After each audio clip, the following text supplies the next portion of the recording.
नमस्कार दोस्तों, उषा की आवाज़ चैनल में आप सभी का स्वागत है। हमारी आज की कहानी है बहू बेटी में भेदभाव।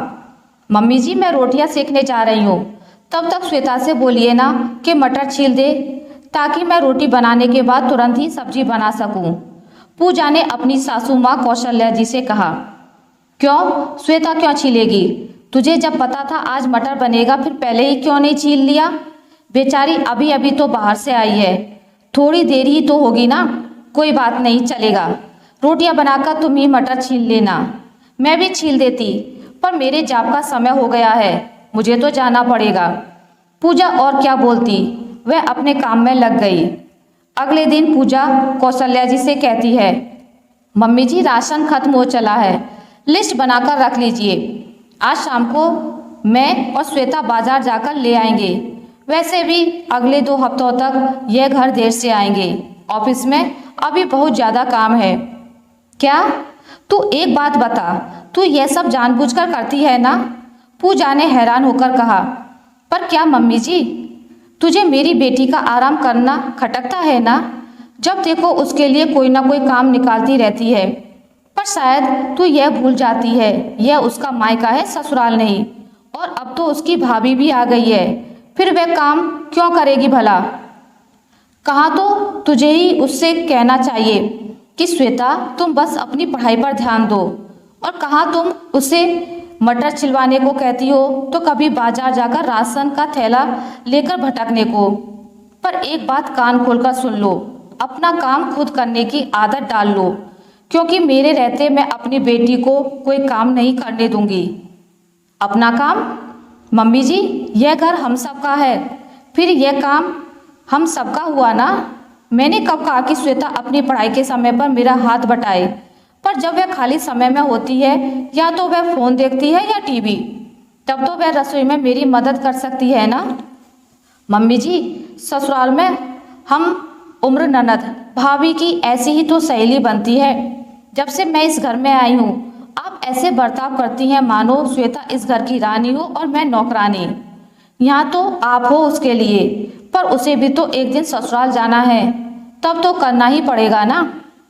तो तुझे उसकी फिक्र करने की जरूरत नहीं, जब उसे करना होगा तब कर लेगी। अभी वह अपने मायके में है, तो तुम उस पर हुक्म चलाने की सोचना भी मत। वैसे भी मैंने सुना है तुम्हारी भाभी तुम पर हुक्म चलाती थी, वही तुम यहाँ करने की सोच रही हो ना। एक बात मेरी कान खोलकर सुन लो, यह तेरा मायका नहीं, श्वेता का मायका है। पूजा फिर कुछ नहीं कहती और वहाँ से चली जाती है, क्योंकि उसे समझ आ गया था कि वह अब जो भी कहेगी सासू माँ उसका उल्टा ही सोचेंगी। कुछ महीने बाद श्वेता का रिश्ता तय हो गया और लड़के वाले चटमंगनी पट ब्याह करना चाहते थे। श्वेता का जहाँ रिश्ता तय हुआ उनके घर में नौकर चाकर थे, तो इस पर कौशल्या जी ताना मारकर पूजा से कहती हैं, देखा, इसे कहते हैं भाग्य लक्ष्मी। आज तक मेरी बेटी ने कभी कोई काम नहीं किया और आगे भी उसे काम करने की कोई ज़रूरत नहीं पड़ेगी, यह तो बस हुक्म करेगी।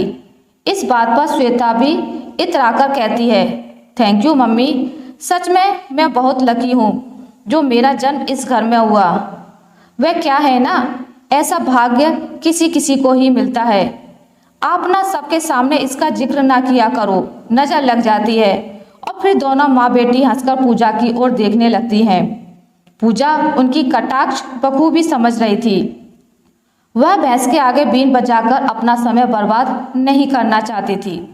दिन बीतते गए और एक दिन श्वेता एक बड़ा सूटकेस लेकर सुबह सुबह अपने ससुराल से आ जाती है और चीखते हुए अपनी मम्मी से कहती है, मम्मी, यह कैसे घर में शादी करवा दी मेरी? मुझसे कहते हैं खाना बनाओ, पर मैंने आज तक खाना कभी बनाया है जो अब बनाती? मुझसे कहते हैं नहीं आता तो सीख लो। वहाँ पर हर काम के लिए नौकर हैं, पर खाना मेरी सास ही बनाती है, और अब वह चाहते हैं मैं उनकी जगह लूँ। बड़ी अजीब दकियानूसी सोच है। जब हर काम के लिए नौकर हैं तो खाना बनाने वाली भी रख लो ना। इसलिए मैं सब छोड़कर यहाँ आ गई। बस इतनी सी बात से तू घर छोड़कर आ गई? अरे खाना बनाना तो हर औरत को आना चाहिए, क्योंकि औरत अन्नपूर्णा का ही रूप है। तेरी भाभी भी तो हर रोज खाना बनाती है और साथ में पूरे घर का काम भी करती है। हमारे यहाँ तो कोई नौकर भी नहीं है। उनकी तो आदत है, वह अपने मायके में भी करती थी, पर मेरी नहीं। एक बात अच्छे से सुन लो मम्मी, अगर उन्होंने मुझे किसी काम के लिए बोला तो मैं अपने ससुराल कभी वापस नहीं जाऊंगी। यह कहकर श्वेता अपने कमरे में चली गई। कौशल्या जी बस हैरानी से उसे देखती रहीं। तभी पीछे से पूजा आकर कहती है, क्या हुआ मम्मी जी, इतनी परेशान क्यों हैं? यह तो आपके ही संस्कार हैं, फिर ये सब होना तो लाजमी है ना। पता है मेरी भाभी ने कभी मुझ पर हुक्म नहीं चलाया, मैं खुद से ही उनके घर के कामों में हाथ बटाती थी। इससे दो फायदे होते थे, एक तो काम समय से पहले खत्म हो जाता था, दूसरा हम दोनों आपस में बहनें जैसा घुल मिल गईं। यही वजह है आज जब भी मैं वहाँ से आती हूँ तो मेरी माँ से ज़्यादा मेरी भाभी रोती है। पर अफसोस है मम्मी जी, श्वेता के लिए कभी ऐसा महसूस नहीं कर सकती। वैसे इससे किसी को कोई फर्क भी नहीं पड़ता, मैं यह भी जानती हूँ। इससे अब सबसे बड़ा नुकसान श्वेता को ही होने वाला है, जिसकी उसे भनक तक नहीं है। अब उसे समझाया जा सके वह उम्र भी नहीं है। अब बस तकरार होगी जहाँ समझदारी के किवाड़ बंद होंगे।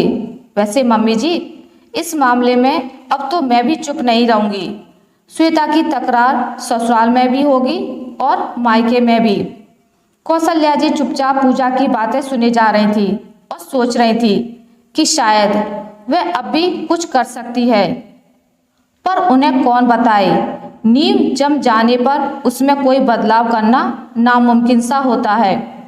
अक्सर हम एक परिवार में देखते हैं सब बड़े मेल से रहते हैं, वहीं किसी किसी परिवार में तकरार चलती ही रहती है। वह इसलिए होता है क्योंकि हम सदियों से चली आ रही परंपरा को आंख बंद कर निभाते आ रहे हैं। बहू है तो घर की पूरी जिम्मेदारी मशीन की तरह बिना थके निभाएगी। बहुत देर तक सोले तो महाभारत छिड़ जाएगी, पर बेटी सोए तो थकी है बेचारी। बहू अपनी मर्जी का करने से पहले 10 बार पूछेगी, पर बेटी की मर्जी सबसे पहले पूछी जाएगी। और जब तक यह भेदभाव है तकरार तो चलती ही रहेगी। आशा करती हूँ आपको मेरी आज की कहानी अच्छी लगी होगी। अगर आपको मेरी कहानी अच्छी लगी है तो इसे लाइक करें, ज़्यादा से ज़्यादा शेयर करें, और अगर आप मेरे चैनल पर नए हैं तो इसे सब्सक्राइब करना ना भूलें। मिलते हैं एक नई कहानी के साथ, तब तक के लिए नमस्कार।